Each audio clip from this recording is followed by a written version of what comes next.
It's day 2 of the federal government shutdown with no congressional resolution in sight. The White House is threatening more federal layoffs if the shutdown continues. Erica Brown is live in Washington now with the latest. Erica? Well, Kristen and Ariana, here in Washington, there are few signs of progress as lawmakers remain locked in their standoff over federal funding on the second day of the government shutdown. But the fallout is growing, with Republicans and Democrats both blaming each other for the shutdown. But with furloughs, threats of mass layoffs, and potential cuts to federal agencies, the stakes are rising every day.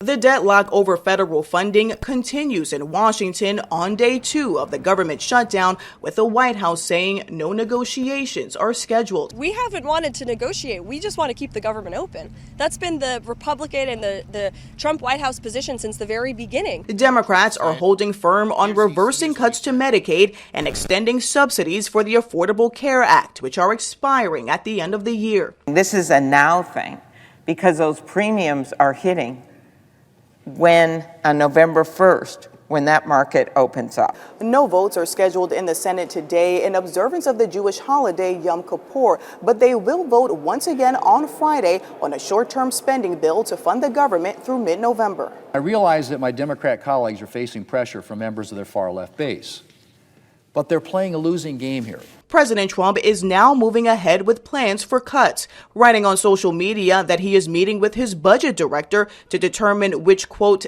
Democratic agencies should be cut.